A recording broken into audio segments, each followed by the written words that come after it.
This is Eastmans Elevated podcast. I have on great guests that are really knowledgeable, consistently successful.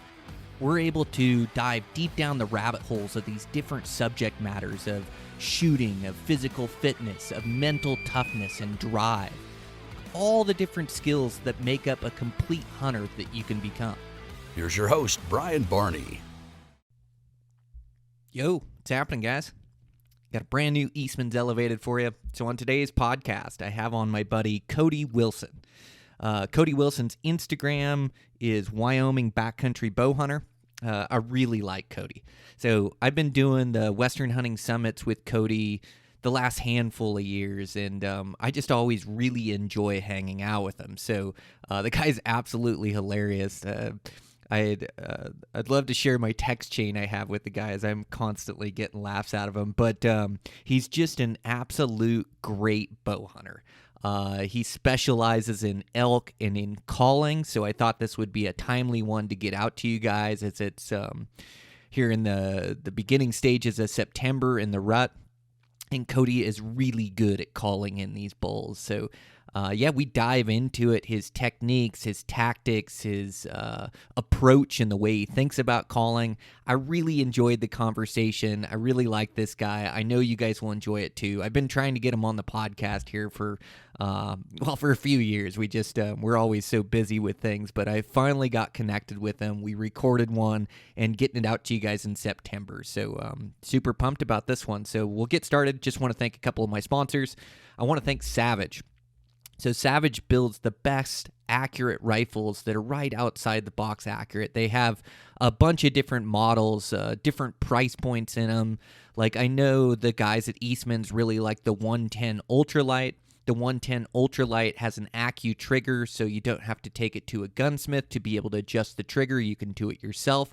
It also has an Accu stock, which you can adjust the length of pole. You can adjust the comb height. You can make it fit your frame perfectly, which makes for a real accurate rifle, and they just get along with all different ammo types.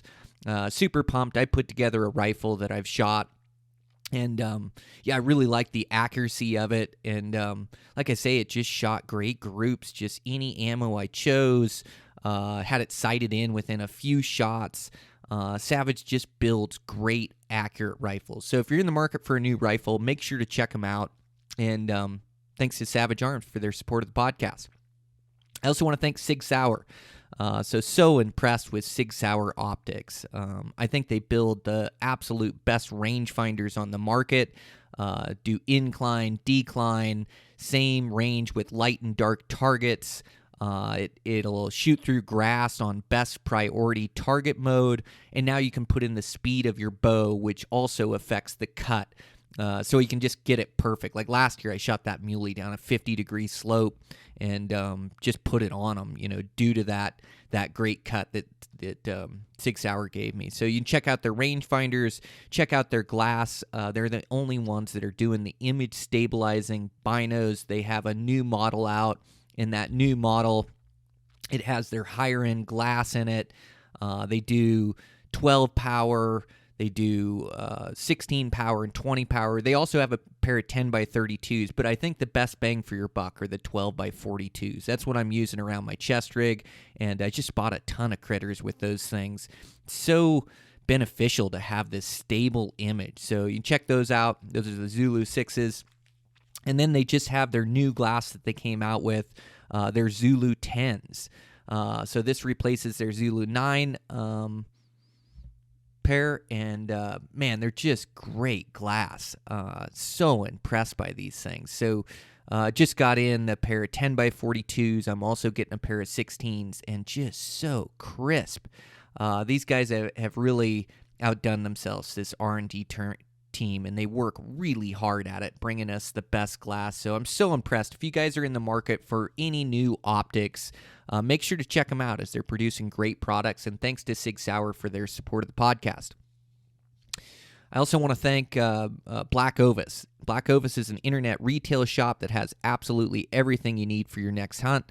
They carry all the top name brands as well as their own name brand, which is high quality. You can save a pile of money there by shopping with them. They ship direct, And then also you can save 10% off your order. So if you have an order, to save 10% is huge. Just put in the promo code ELEVATED10 at checkout, and that'll save you some bucks. I also want to thank Camo Fire. Camo Fire is an app. They have 80 new hunting deals that come up every 24 hours. You can save a pile of money on here. A lot of my buddies are using this app and picking up great gear.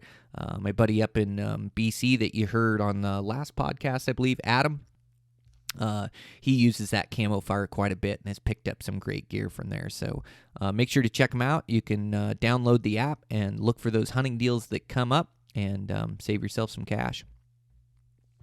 And with that, over at Eastmans, man, we're keeping busy. Trying to get out articles, and we do both the magazines, the Eastman's Hunting Journal, Eastman's Bow Hunting Journal. You can check out our Tag Hub as our internet research site. Tag Hub 2.0 just has some new mapping systems to it, and always improving it, and great information there. So it helps you get great vast knowledge of all these units and the hunts they offer, and so the guys do a great job there. Check out the mule deer course. You can put in the promo code BrianMDC, get a mule deer kit or a kill kit, Black Ovis bags, which I believe are the best, an outdoor edge knife, and then that gets you access to that mule deer course. So, brush up on your mule deer hunting here before your season starts. And,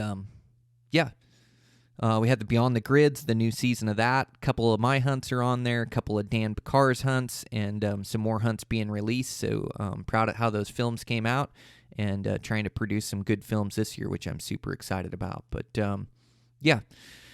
that's what I have, man. Just burning the candle at both ends here, trying to get construction work done, and podcast work, and keep everything rolling, and then also get on these hunts. But I'm having an absolute riot, just grinding it out. Been on some great adventures, some more good ones coming up. So I'm going to get this podcast out to you guys and start elk hunting. So can't wait. This is a great podcast to kick it off. So Cody Wilson, just so knowledgeable about calling, about bow hunting, and great salt of the earth guy that I always get a good laugh out of. So, I'm your host, Brian Barney, Eastmans Elevated. Here we go. Well, yeah, man, super fun hanging out with you at that summit. I just noticed like the camaraderie like you have with all those guys. Like, man, you've done hunts with all those guys. Hunts like with buddies must be a big part of it for you too, huh? Yeah, it's super awesome. Like, to be able to get to hunt with like Brian and Jason and Dirk and guys like that, like it's super awesome. Great guys, and they know how to hunt. That's the cool thing, and they want to go. So it's super fun. Yeah. So you're going elk hunting with all these guys. Yeah, I noticed that you're buddies with all of them. It's also a bit of an art how you're able to tease them. It's like nothing is funnier to me than when you can give your buddies a little hell, and you're really good at it. I like to get my jabs in when I can. You say it so straight face. It's like just hilarious. Like that one morning we were glassing. I think you were sitting there with Phelps, and maybe Corey was there. Gosh, I was just rolling. Gosh, that was funny. Yeah, I enjoy giving Phelps crap more than anybody. Well, him or Mark, right? That's probably a toss-up. Oh, well, yeah, Mark's right with Phelps. Mark is hard. Oh man, it's just hilarious. Yeah, it's to me that's true humor too, right? It's like when you can give your buddies some hell, or like I like to joke about the situation we're in, either that we're not going to see any elk or that we're going to get hit by lightning. Like to me, that's just the funniest thing. Like when you're on the mountain. Oh yeah, and it's super fun with good buddies like that. They can take it, and they can also give it back, and there's no hard feelings. Nobody gets upset. So it's super cool. Yeah, it's the best.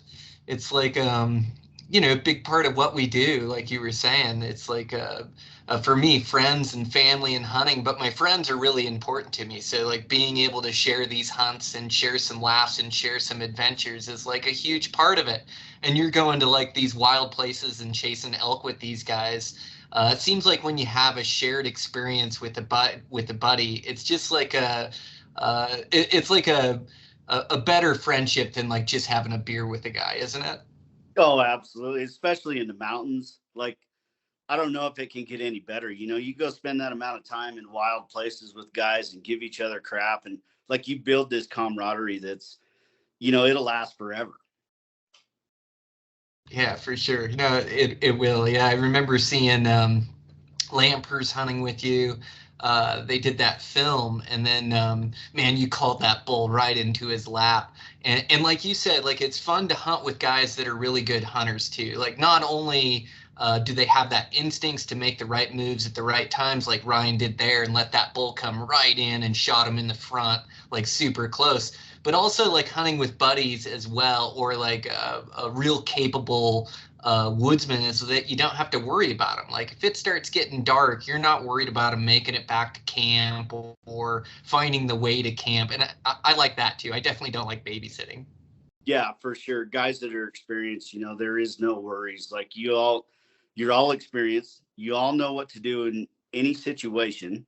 You know how to use your maps. You know how to get back to camp. Like it's so much better than, I like to take new hunters, but I don't do these 10-day hunts in the backcountry that are super hard. Guys like Ryan, Jason, they all have that mindset. Like we're going to kill elk, we're going to be successful, and we all know how to get it done. And, there's that mutual respect there too. So it's super cool. Yeah, you're going to some wild places, right? Like you like hunting the most remote country you can find. So you're based out of Wyoming and you're diving like deep into these wildernesses, huh? Yeah.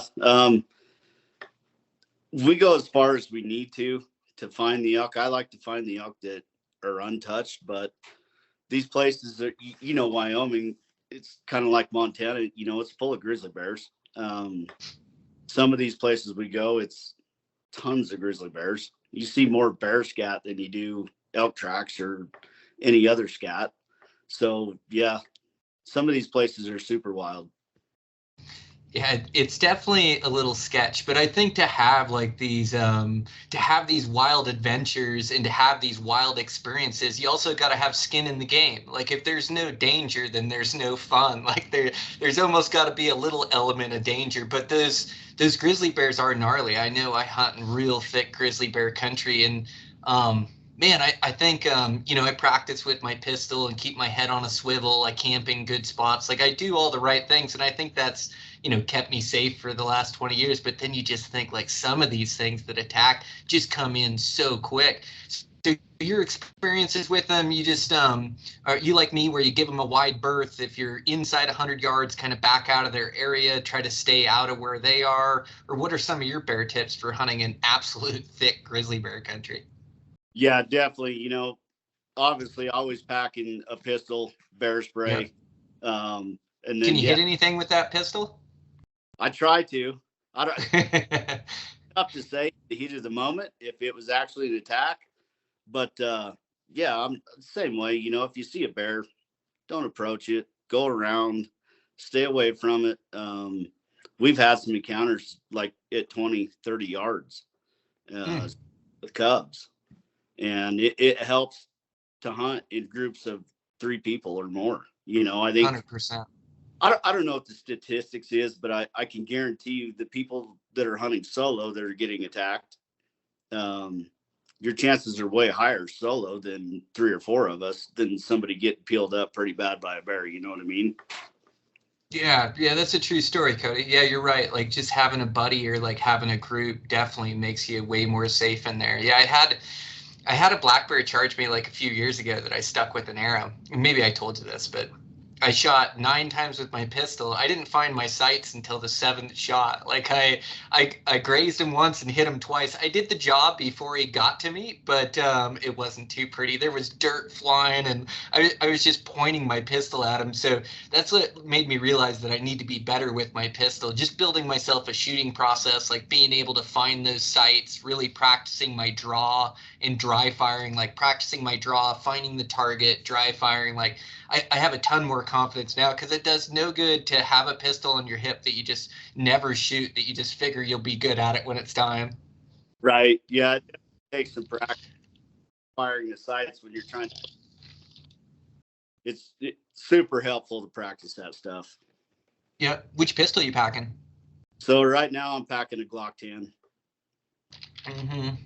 Yeah, I do too. I love those things. I love having like more shells, as my shooting display last time showed off that 6 isn't quite enough for me. But and then just the accuracy. It feels like those things are so accurate. Like when you actually look at your sights, like you could roll a pop can down the road, you know. And so it's like nice to have that accuracy and nice to have that ammo. And those 10s hit pretty hard too.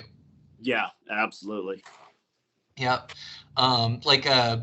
Talking with Cole Kramer, he guides for brown bears up in Kodiak. So those giant brown bears that we see up there.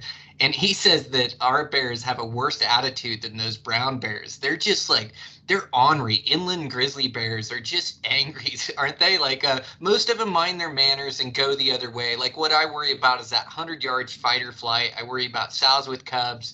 And I really worry about like bears that have claimed a carcass or something. Like I think they'll attack right away. But for the most part, when I run into a bear, he usually goes the other way. Yeah. I've never experienced any of them coastal brown bears over there, but I do know that the bears over here are super temperamental. Like you never know what you're going to get. So it's like you're always like on edge in that type of country. On edge, yeah, and rightfully so. But that country has some great elk hunting, and it does keep the people away, as there is like an added element and an added danger. And so you like going to these wild places. Are you taking horses into these places most times, Cody? It's about, I don't know, I'd say probably about 60-40 split. Like 40% of the time we will. 60% of the time we're just backpacking in on foot. Mm-hmm. Man, there's you chase around some great bulls, man. There's just nothing better than like a Montana or Wyoming like mountain bull. I just think it's like a different echelon or a different caliber elk. And not that I'm not going to go hunt them in Arizona or hunt them in New Mexico when I draw the tag, but there's something about just like a big dark horn mountain bull that gets me going. Oh, absolutely. And then, you know, the places that it takes you in Wyoming or Montana compared to Arizona or Nevada, it's like, to me, it's the hunt that I want, you know, like that backcountry experience, that wild place. Yeah, it's the purest form of hunting elk that you can have. You know, it's not hunting it off a four-wheeler or skidder road. Like, it's just the purest form of elk hunting that you can go find. And you're right, like some of that Wyoming country, man. Yeah, it's just wild, like just with the cliff bands and then the high altitude and the different timber, and then like just those pocket parks or those meadow parks back there. And then there's just so much of it too, right? Like miles and miles and miles away from civilization, where you don't see a tent or a campfire burning, and like you're the only one back there chasing bulls, which is pretty cool. Yeah, no, it's super awesome. I think that hunt that Ryan and I went and did, what was it, 21 or 2? We didn't see another soul after we left the trailhead. So it's like there's nobody back there but us. So it's super awesome. Dude, that's the dream. Well, and then you guys just got into the elk party. Like elk hunting, it's like when you can really get into them. Like it's fun, you know, it's fun looking for them. It's fun being in wild country, but they have to be like the most thrilling animal to go hunt. And like when you really get into them, like you guys were, where there's multiple bulls sorting out their cows and bugles echoing from every draw, like that's the dream. Like I'll go, you know, like it seems like you don't find that magic every day you're out elk hunting, for sure, right? It's like a special day, and elk season is a short season, so you may only get a couple windows. But like, how thrilling is it, or exciting, like when you find the elk party and you got a big one going off, but there's like 3 or 4 of them back there, and you just dang near run yourself ragged trying to keep up with them, trying to arrow one of those big bulls. Man, that's as fun as it gets. Oh yeah, there's nothing better when you hit the mecca of the rut and elk are screaming everywhere around you. Like it doesn't get any better, not for me anyways. No, it doesn't get any better. Yeah, that's exactly it. Well, yeah, so you stated, like when we first started talking, that that you're looking for these elk that are unpressured. So that's pretty much your forte or method of operation, right? Is to look for these lower pressure elk? Yeah, I like to get away, get off the trail, get in the backcountry and, go have that space to myself where I can find these elk that are hanging out back there, not touched. They're not called to a lot. So I just find they're more receptive, easier to call in, that type of stuff. Yeah, well, it definitely makes sense. It seems like these higher pressure elk, it almost seems like a different species at times. If you like really hunt the high pressured ones that get chased by 10, 15, 20 humans a year. So a lot of these bulls that you're running into, maybe they've been chased by humans, but they haven't been called to that year, haven't been found. And there's just nothing better than hunting elk being elk. Like, and I just mean like, hunting high pressure elk, they'll just change their habits due to the hunting pressure. They know humans are after them. But boy, when you can go in the backcountry, like it's worth the extra effort and extra work to get in there when you can find a bull that's unpressured. They just act different. Yeah, absolutely. They're just, like you said, they're elk being elk, they're doing elk things at the right times they're supposed to be doing it, and it's phenomenal to watch where they're not pressured, where you can go in there and interact with them and they're very receptive. So, I mean, that's what I'm looking for. Oh, 100%. Yeah, well, and you've honed your craft over the years. Like I really like listening to you talk about calling elk. It's like anything you do, just like the more you do it, the better you get. And you've got a ton of that experience chasing these backcountry bulls. Like you start to figure out a method of operation. So like first is like always to locate a bull, and so you're diving into the backcountry, whether you're backpacking or whether you're horsebacking, and then are you getting back up there and then you're searching out different drainages and ridge lines, hunting mornings and evenings and trying to get a locate, or how do you go about like finding a bull you want to chase? Yeah, so even in the mornings, like I'm climbing a ridge and I'm getting up on a ridge, I want to be up top. Couple reasons, first off, I want my bugles to carry as far as they can. Second of all, if I'm up high, I can still use my glass, right?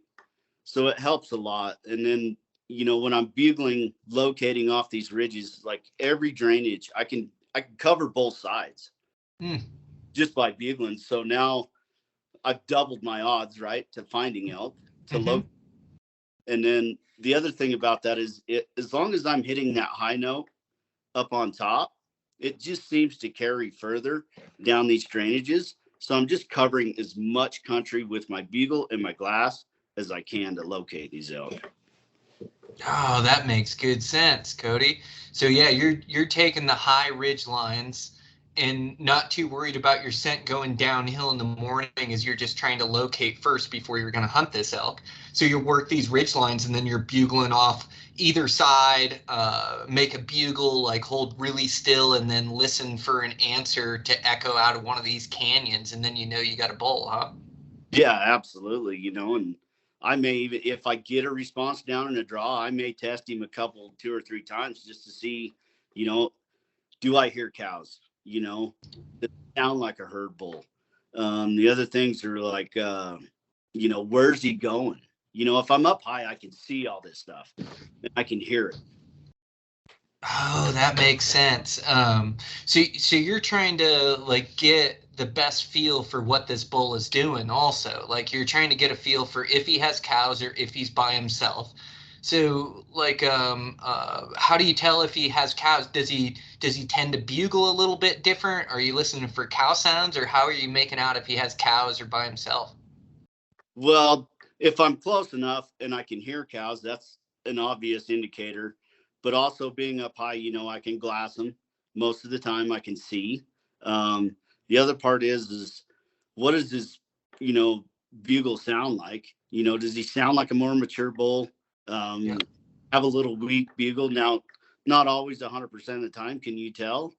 But the other thing is, does it sound like he's going back and forth tending cows? You know what I mean? He's bugling over here and then he's over here, So it's just some little key indicators, stuff like that.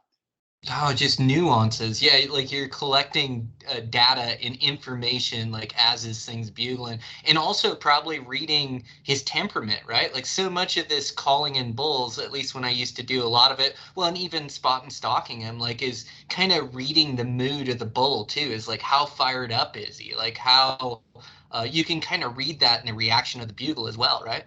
Yeah, absolutely. Yeah. How active is he? What's his stuff like that? Like simple little things that you can pick up on to determine, to make all these split decisions. Like, do I go after him now or do I wait? Is he a herd bull? Do I use more cow calls? Do I use more bugles? Do I challenge him? Stuff like that. Like, if you can pick up on all these little nuances of, is it a herd bull, satellite bull? How many cows do I think is there? It'll dictate how you approach that bull, how you call to him, stuff like that. Oh yeah. You're probably reading his reaction to different calls as well, right? It's like you may throw out a bugle and get an answer and then give him a couple cow calls and see how he hits that, and kind of the duration to how long it takes him to answer you, and then kind of the intensity and the read of his mood and his behavior will kind of dictate what your next move is, also formulated by the information you found out already. Absolutely. Yeah. Yeah. Not all bulls are, and I think there's been some studies done on this about bulls, and like, are they individuals? Do they have their own personalities? And I was listening to one of Jason's podcasts and it was talked about, and there is some research that indicates that, yeah, bulls have their own personalities and they're not all created equal. But it's a great point. Like, some bulls you'll bugle at and they won't respond at all, but you cow call at them and then they'll bugle back, and you can have that interaction. That Jason's podcast, he's pretty intelligent. He's always got those biologists on there. Like he's giving real facts and not bro science like me. Right. Exactly. Yeah, I do tend to agree with you that it's like every bull is an individual, how he acts, like and how aggressive he is, how he's going to run his herd. And sometimes you see some giant bulls that are satellite bulls, and there's another bull that's like got a little bit more fight in him that's running the cows. So yeah, I definitely think you're spot on. Like they are individuals and they react differently to the calls. And then it depends on the season too and how fired up they are. Like, are cows in estrus, they're actively trying to breed, or is everything laying kind of low? And it seems to me like that rut like ebbs and flows too. It's not just a steady climb to the peak and then a drop off. Like it comes in and out depending on when those cows get hot. And I've seen it where bulls are bugling their heads off one day, and then the next day I see a bull like not even with the cows, feeding by himself, like not bugling at all. So it definitely has a lot. It's rut dependent as well, I think. No, absolutely. And you're absolutely right. Cause like, are we pre-rut? Are we in the heart of the rut? Are we post-rut? All that matters too. But like, the weather has, in my opinion, has quite a bit to do with that, as the time frame of when them cows are gonna come in heat. You know what I mean? And then what I mean by that, like, if you have a super dry year, like in my opinion, the rut is going to be more spread out over September than if you have a wet year where there's plenty of feed and it's super good feed. They're all going to come in. Like, that's when you see them times, like you have like 3 days in a row or 5 days in a row that elk are just screaming around every herd that you find. Like, all them cows are coming into heat at the same time. But like the weather, if you have super dry year and terrible feed on the mountain, like I just feel like the rut is more spread out. You'll have a cow come in early into heat and a bull breeder, and then a day or two later you'll have another one, and then maybe you'll have several more a week later. It's just spread out more. Yeah. Yeah, I haven't really dialed that in, but yeah, that makes sense to me in my experiences too. And also the weather, like these storms can throw them into rut or throw these cows into estrus. It seems like you get a good rainstorm that comes in and gets wet, it seems like they'll start bugling like crazy, or sometimes that can kick off the rut in a dry year as well. And then I've seen the opposite too, where a storm comes in and kind of shuts them down for a couple days. So it's almost like if a storm's coming in, flip a coin, but it can be good or it can be bad. Do you have that same experience? Yeah, I absolutely. The biggest bull I've ever killed was after being stuck in a tent for like 24 hours.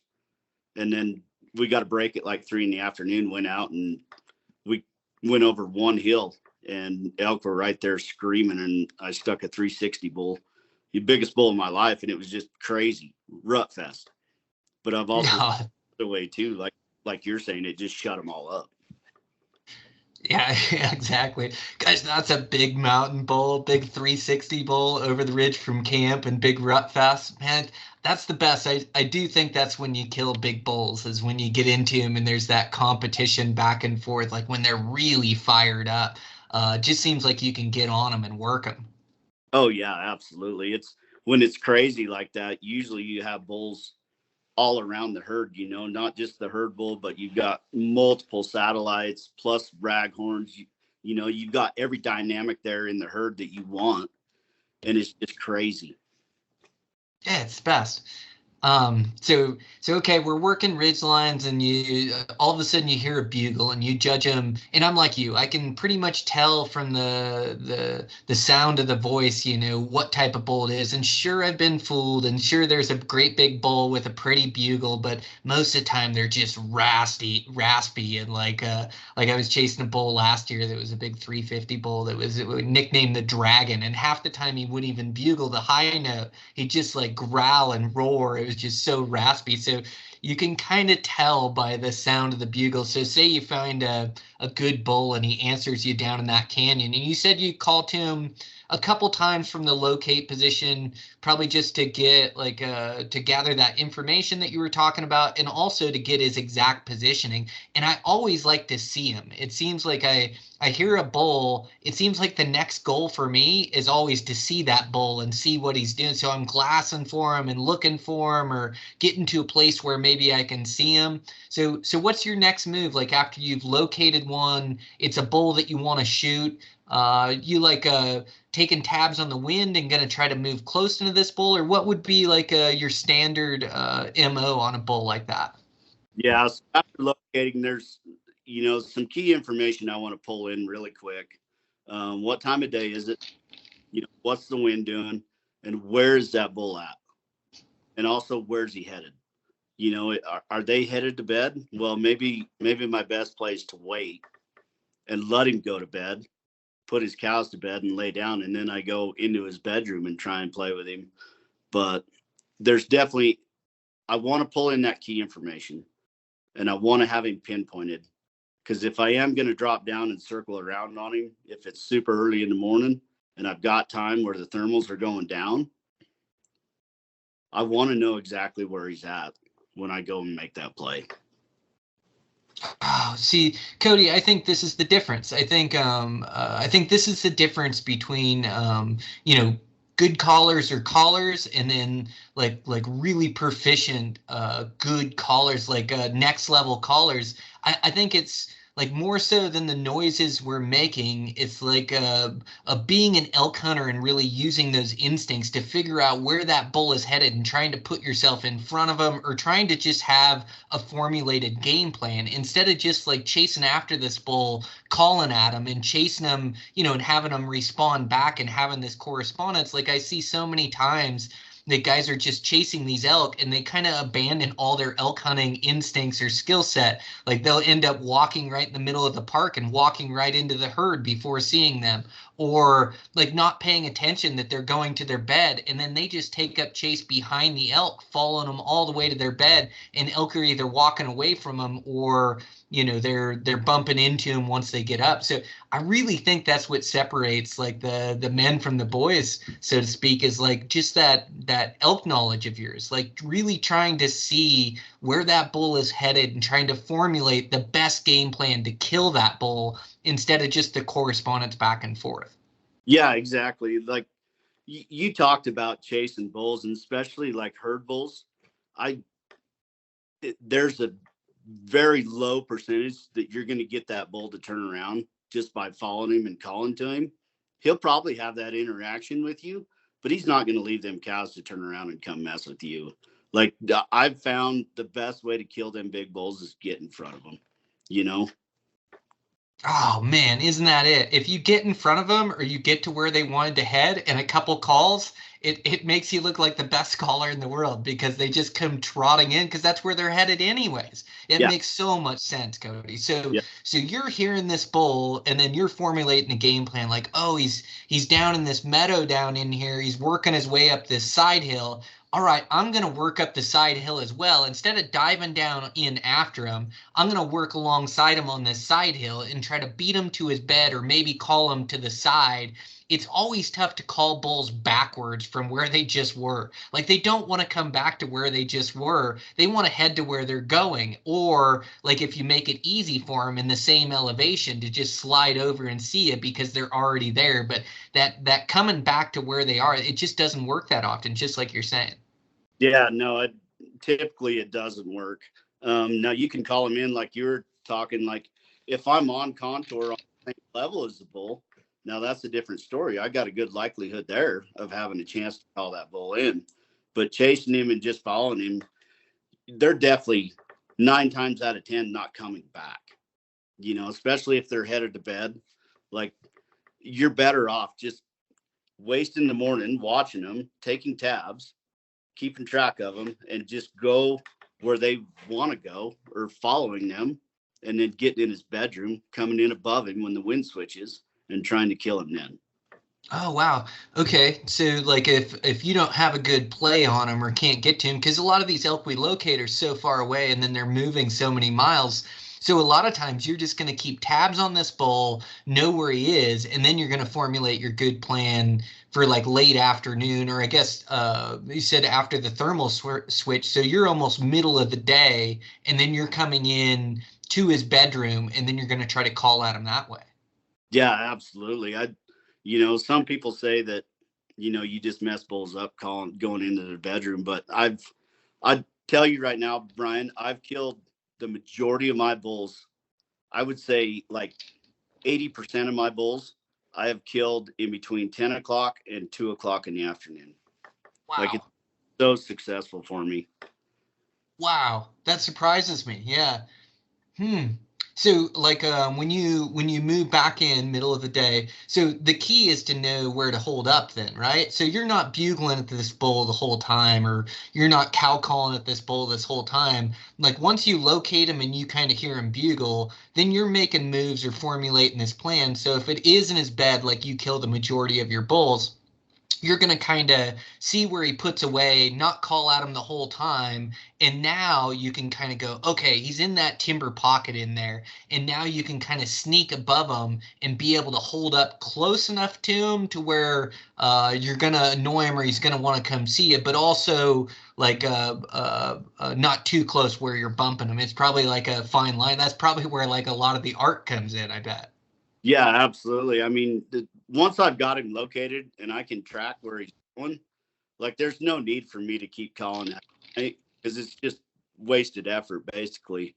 I just let him go bed, and then I'll slip in there as quiet as I can, because once I announce my presence, then they know exactly where I'm at, right?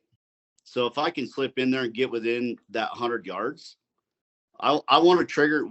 When I go into the bedroom and call at these bulls, I want to trigger that fight or flight. I want that bull to get up and be like, I don't know where you came from, but I'm coming to whoop you. And if I can get within that 100 yards, there may be some conversation that goes on between me and the bull to get him to do that. But 9 times out of 10, that's what happens. He gets up and comes to fight.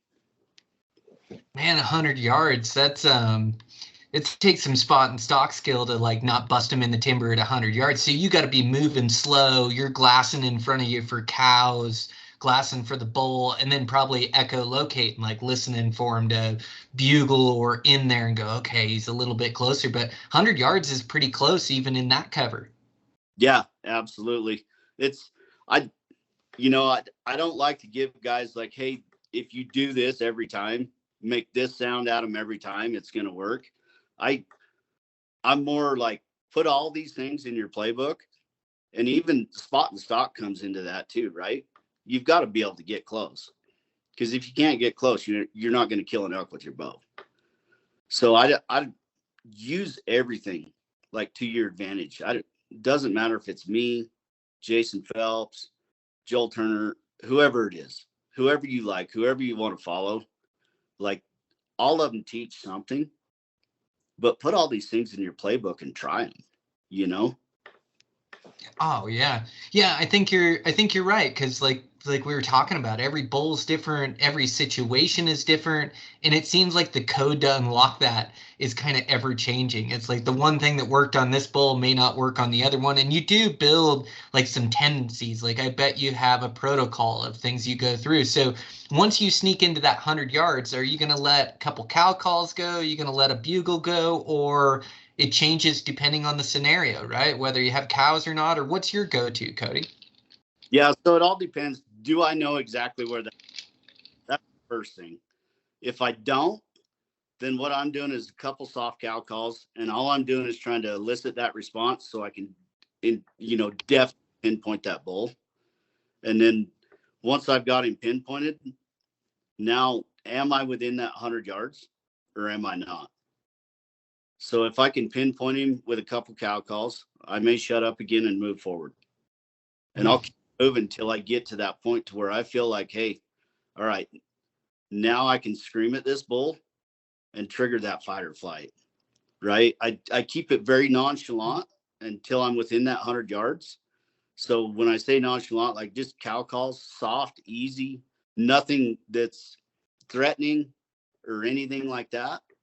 And then once I get in that 100-yard range, typically what I like to do is let him bugle, and then I'll walk right on top of him, cut him off. And I'm trying to initiate, hey, I'm here to fight. Let's do this. Man, that is picking a fight, isn't it? It's like, it seems to me like back in my younger days, I'd have to kind of work bulls up to that, and I just get them more and more mad. And then boy, when you cut them off on that bugle, it nothing fires up a bull more. I like that. So you're rolling into the timber, a couple soft cow calls. Like he may come into that, he may not. You're trying to get a response where he'll bugle. And then, depending on the situation, I bet sometimes he bugles and he's coming right away and you don't even need to do anything. And then sometimes you're going to use those cow calls, hear him, and go, okay, he's still 300 yards out. I'm going to sneak in a little bit closer.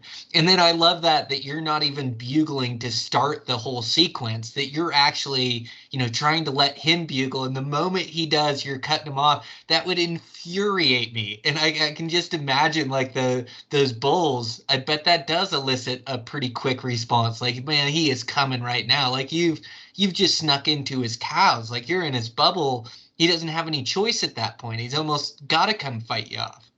Oh yeah. Yeah. You cut him off and get right in his bedroom. He's not happy about it for sure.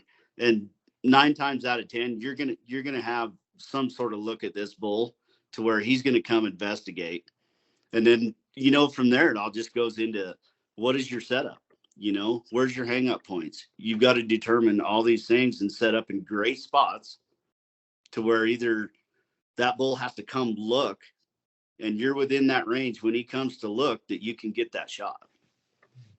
Yeah, that's the tricky thing, right? Is where to set up. And so when you say hang up spots, you're talking about like open parks or like ridge lines or any place where they come over and have a view of you calling, like the gig's up, then they want to see you. So like you're trying to identify, okay, he's got to come over this ridge to see me. I want to be able to shoot to this ridge, or he's going to come out to this park to try to get a look at me, or the edge of this park before he ever walks out into it. So I need to be on that edge of the park and look for a shot when he gets to the edge. Is that what you're talking about? Yep, absolutely. Open parks where he has to come across anything, typically them bulls will not come across openings. I want to be within whatever your effective range is, whether it's 40 yards, 50, I want to be within that yardage of that hang up spot. And then that way, when that bull steps up there, I've got a good opportunity to shoot that bull. anything, if you're in the timber, like thick stuff, if you're trying to call him uphill through thick stuff, typically bulls are going to take the path of least resistance. Same way we would if we were just hiking or whatever. So thick stuff, trying to call them uphill. I try and get on the same level, especially with the wind. You know how the wind is in the mountains out west. Like it could be great, and then all of a sudden it swirls. But now if I'm coming in on contour on the same level on the side of him, now if that wind swirls, I've got less of a chance of getting busted. Yeah, so important.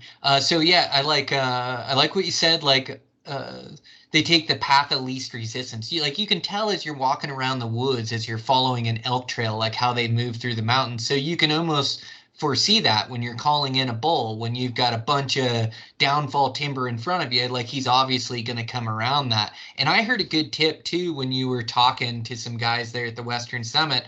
I really liked your tip about the wind, where you were talking about if you're calling in a bull and the wind's right in your face, you don't know whether that bull is going to come to the left or the right of you. But if you have the wind blowing from right to left and you're set up and the bull's in front of you, you can almost guarantee that that bull's going to come on the left-hand side and try to catch your wind over there. So you can almost foresee like how he's going to come through that stuff or where he's going to show up at.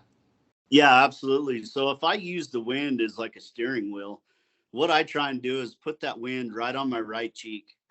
Now, if that bull goes to my right and tries to go get my wind, he's got to go clear around to where he's almost behind me to get that wind. But if I put it right here, and I can, like you said, almost guarantee you he's going to come left. And now the other thing it does for me, I know he's going to go left if he tries to circle me, but also I can swing a lot further to my left as a right-hand shooter than I can to my right. So now I've set myself up in two ways that is going to work to my advantage.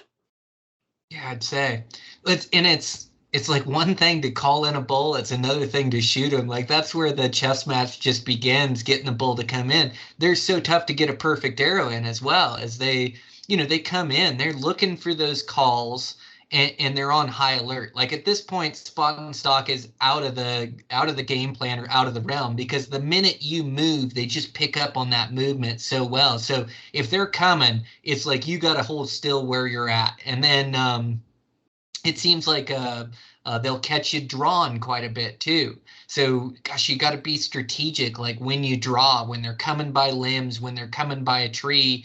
And also, like when you're calling in bulls, like you don't have a chance to range those said bulls and then shoot them. Like you almost have to have some yardages picked out. Like it's absolute chaos when they come in, but they just won't put up with any movement. So is that how you're playing it as well? Like how you're getting ranges on a couple different marks, and then you're really paying attention to your draw, trying to draw where that bull can't see you?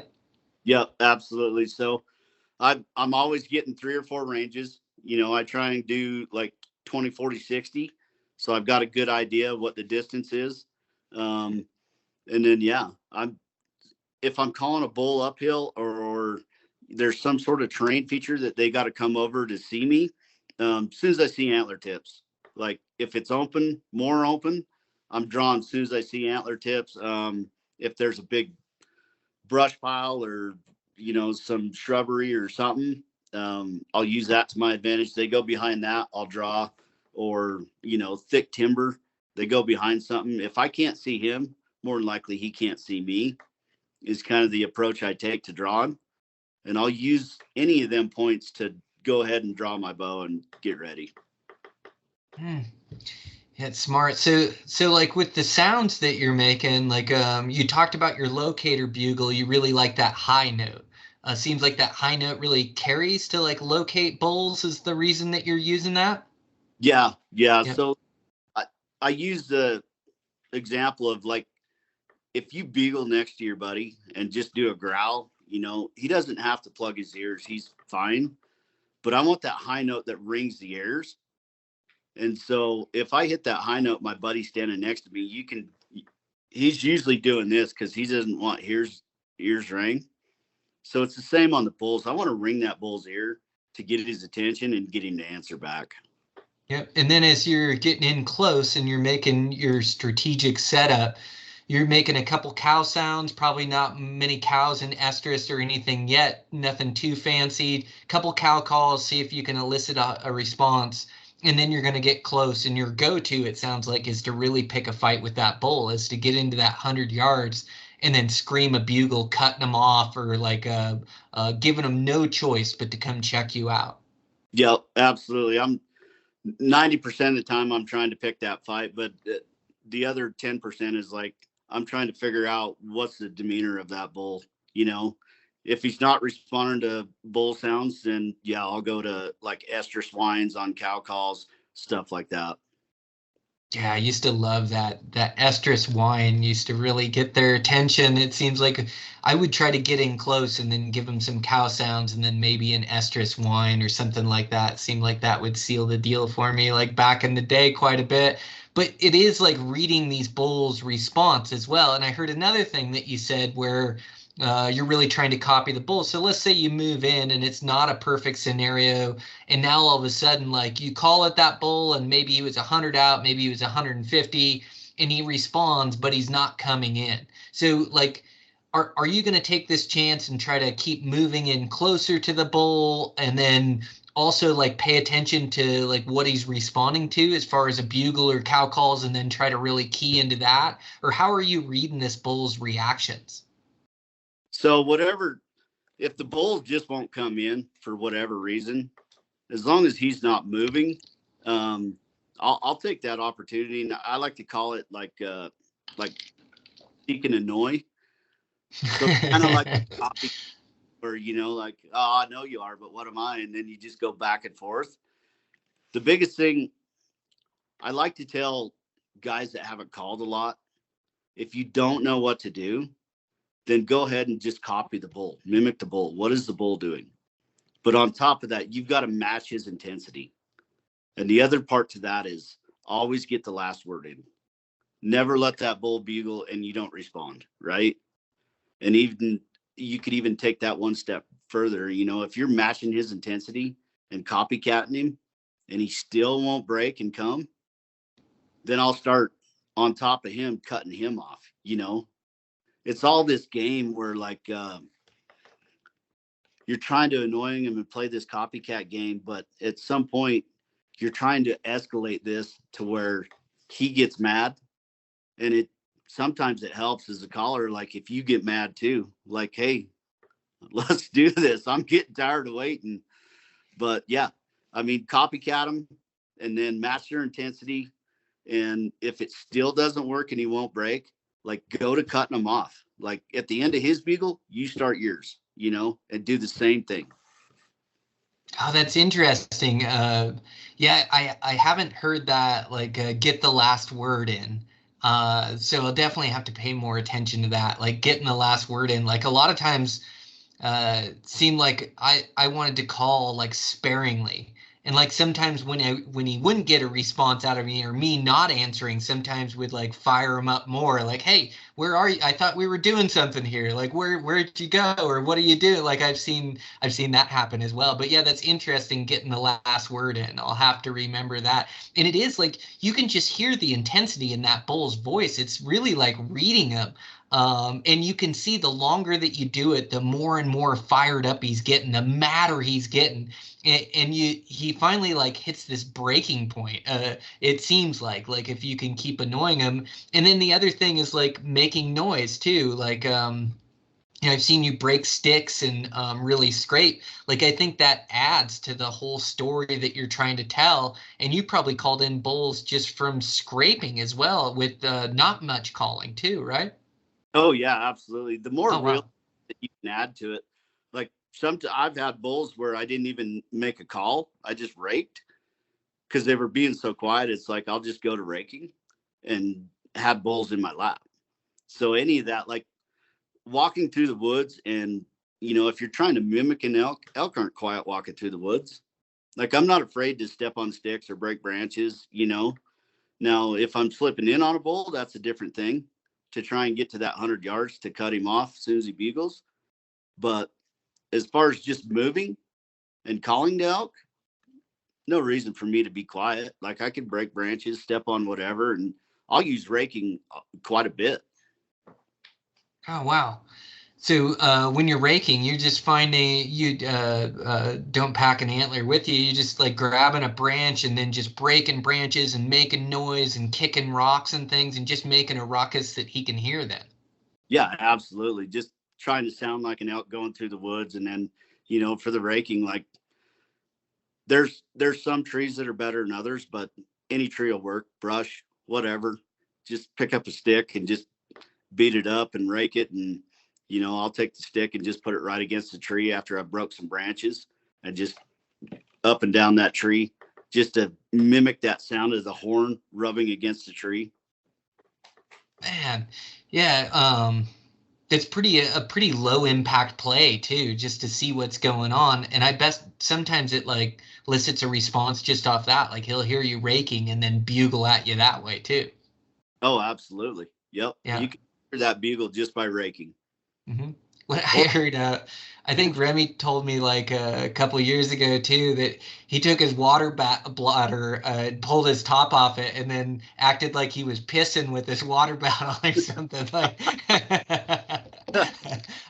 I don't know if that's what I remember anyways from the conversation. But yeah, you're trying to sound like elk. You can imagine a bull sitting out there like listening to this all go down, and this is like common practice in September. There's competition for these cows. So pretty soon he starts, hearing the bugles, hearing the cow calls, hearing the raking, hearing rocks rolling. Like you just start painting the picture of elk being there where you just can't stand it anymore. Yeah, absolutely. I mean, if you've heard elk move, they're not quiet. So, I mean, for me, it's like if I could just sound like elk, and especially, when we're 3 or 4 guys, like typically if you're rolling 3 or 4 guys on an elk hunt, you're not that quiet anyways. So if you're going to break stuff, you might as well rake, sound like elk, and just try and elicit that response. Yeah, it makes sense. So do you change your tactics for when you're calling for yourself versus when you're calling for other guys? Because I know you share so many hunts with these guys. Like, how would that scenario change, or how are you getting those guys to set up to use the benefit of having multi guys versus when you're calling just for yourself? Yeah, it's definitely a lot tougher when you're calling for yourself. It's the problem with calling for yourself is once you make that call, like that bull's got you pinpointed, especially if you're close, like that 100 yards. So typically what I'll do, still using the same as what I've always used. I'm still calling the same. The biggest thing that I change is wherever I call from, I try and move. Wherever that wind's at, I try and move 20 yards. So if I call, I'm going to move 20 yards into the wind, right? Just so that bull, if he does poke over that little rise or whatever it is, that he doesn't, wherever I called from, he's looking there and not where I moved to. That way, if I don't get my bow drawn or whatever, then I can, if I've moved, I've got more of an opportunity to draw my bow where he's not looking as opposed to where he knows where I'm at. Oh, that's smart. So yeah, the last place you're making a call, then you're trying to move 20 yards quick before he comes in so he doesn't know your exact location. Yep, absolutely. Oh, that's smart. Okay, so now if you have a buddy, are you setting them up in front of you and then you're trying to call and you're trying to strategically place them like a little bit in front of you to have that, give him a better chance at being able to get a shot at that bull when he comes? Yeah, absolutely. Get the shooter placed out in front, and then I'll go back. I try and not go back too far. I like to have that visual with whoever I'm hunting with, whoever the shooter is. So if we need to move up, like we can motion each other like, hey, let's move. We can still have that communication. But the other big thing too is with the caller shooter setup. Once you set that shooter, like you were talking, any slight movement with elk, like they key in on that. They see that stuff. So I tell the shooter, like, don't move. Let me steer the bull with the calling, Like if he's circling, I'll move the opposite way and pull him back to you or whatever. So I don't like the shooter to move at all. I like to let the caller move and initiate that. Hmm. Yeah, so you can hear which direction the bull's coming and go, oh man, he's coming too far left. I need to scoot back to the right, or whatever the case is, to try to steer that bull or guide him by your shooter. Gosh, that makes sense. And I also like that you can keep your eyes on him. Like in case you guys have to move and keep chasing the bull and make another set, or it's probably advantageous to be able to stop that bull, like when you see he's drawn or when you see, the bull needs another caller. There's probably like a million scenarios where that just having that line of sight to your shooter makes all the difference. Yeah, it definitely helps. Like any of them scenarios, like you're talking, if the bull's going the wrong way or going to, not come in range, the caller can move and try and pull him back. Man, yeah. There's so much to it, and a lot of times it seems like calling is the same as any other hunting, where you're just really relying upon your instincts, and these instincts are honed through like years of hunting these elk and failing and making the wrong calls and also making the right calls and just seeing so many different scenarios. It seems like you're really trusting your gut when you locate these bulls and just reacting. Like you're trying to read what they're reacting to. You're trying to read where the bull's going to come. Like you're making all these micro decisions that hopefully end up, with you getting an arrow in a bull. But really, it's like it's honing these instincts, isn't it? Like just making good judgments. Yeah. Oh, absolutely. And the biggest thing is like, there's nothing that will replace time in the field and experience. You know what I mean? Like these like new hunters, they want all these answers, but I'm like, everything is so situation dependent that all these little decisions that we make and the information that we gather, like 90% of this, we look back on past experiences. Oh, it's so true. Yeah, it's spot on. Yeah, it's past experiences just guide us for the future experiences. Man, that's so it. And it seems like calling's just that same way. It's just you're always, these bulls are always teaching us, right? It's like the moment you think you got one, like he gets you fooled, like or does the opposite of what you think. But we're just always learning out there, trying to be better for the next scenario. Oh, absolutely. Yeah. Yeah. And that, I feel bad for some of these guys that have to be weekend warriors because they don't have the time to spend. But man, patience kills the bull. If you mess one up, I tell guys all the time, like, don't be afraid to call. Like, if you mess it up, you just go find a new one. But when you mess it up, you got to learn why. Break it down for 5 minutes before you move on and learn from it. And once you learn from it, you move on, go find another bull. Yeah, that's so it. Yeah, man. That's the stuff. And you can't be afraid to fail either, or like you're afraid to make decisions. Just react and make those decisions and go for it. Let the cards fall where they do. If you got to go find another bull, you got to go find another bull, and you're not going to kill every bull you find. Like their instincts are pretty keen. Like they're good at giving you the slip or stopping with that one tree in between their vitals. Like that just happens, and that happens every season.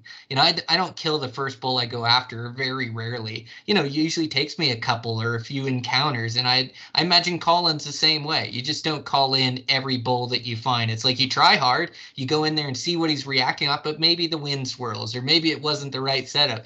And like you say, you don't dwell on it, but you think about it, you look at it objectively of what went wrong, and you go, okay, well, this is what I did wrong, or this is what I should have done, or maybe there was nothing I could have done different, but time to go find another one, time to go test his skills again and call one of these buggers in and get an arrow in him. Yeah, absolutely. I mean, failure should be your biggest learner, right? Mm-hmm. And you're absolutely right. Like these bulls are not all equal and they're not all the same. So like one bull may come screaming in and the other one may be like, not today. It ain't happening. And it doesn't matter what you do or what you try. It just doesn't work. And as well as I know in bow hunting, like there's so many things that have to go right for it all to come together. But that's where you lean back on your experiences in the past, and you know what you failed at. Like listening to you talk, like we've made every mistake that there is to make, and you learn from that. And that's, I mean, you're so darn successful now that it's awesome. Yeah, it's so true. Yeah, that's the only reason we get any good at bow hunting is because we fail every way possible and figure out like even if we're slow learners, like they just teach us how to be better and move on to the next one. Go find a bull that will come in, or go find a bull that will hold still. Man, that's so killer. What do you got coming up this year, Cody? You draw your Wyoming tag, going to a gnarly place? No, I didn't draw any tags this year. Had terrible luck in the draws, but Wyoming General doesn't suck. So yeah, be hunting Wyoming General bulls. Got a leftover cow tag, so we'll be doing that late season. Drew a Colorado mule deer tag second season, so we'll be going to Colorado November, and then we'll poke around a little bit here for deer as well. But with the harsh winter, I don't think I'll be shooting anything unless it's giant. Yep. Man, you guys have had a gnarly winter down there, haven't you? Yeah, it's been terrible. Yeah. Yeah, that is too bad. So yeah, you got your Wyoming General. I'm sure you'd be chasing bulls, and then Colorado deer. How are you going to call that thing in? Yeah. I just never got into the whole mule deer thing, just because once I found elk and, the back and forth that I can have with elk, they're just, mule deers in my mind are not as great as elk. Mm-hmm. Yeah, well, I can't battle you too much. Like I love to chase muleys in the country they're in, but there is something about elk that is so thrilling to hunt those things. Like the excitement level is just off the Richter scale on those things. So yeah, I can't say that I blame you much, but good on you, like branching out and hunting that November hunt. Like the November rut is pretty fun for muleys too, and especially in Colorado where they can grow some of those giant darkhorn racks. Absolutely. It's I'm looking forward to it. So little late season rut action. It should be awesome. Yeah, good. You got a buddy you're going with on that one? Yeah. Yep. Oh, right on. He's going to meet me down there. He's going to get, we're going to try and get him just a over the counter elk tag for that unit as well. Oh, cool. Well, yeah, I'm sure you'll fill your season, and I'm sure I'll see some animals come across your feed, whether it's you or some of your buddies. But yeah, you're always getting after them. Man, I just appreciate you sharing your tactics. Is there anything that I missed, or any insight or tips that you think would help guys out this season? Don't be afraid to call. Get out there and go fail. I mean, it's a huge learning, and if you don't know what to do, just mimic the bull. If all else, get in close and try and come in on the same level, and don't be afraid. Man, such good advice. Yeah. Well, thanks so much, Cody, for like sharing all your insight at calling these bulls. Like, I really appreciate it. Like, you're just a wealth of knowledge with all your experience, and I really like hanging out with you on those summits. I always have a good time and a few laughs. So yeah, thanks for hanging out at the summits. Make sure to keep in touch this year and let me know if you need anything. And then, just be following along on your adventures and see what type of bull you kill. Yeah, I appreciate you having me on, Brian, and good luck to you this fall as well, man. Yep. All right. Thanks, Cody. We'll talk soon.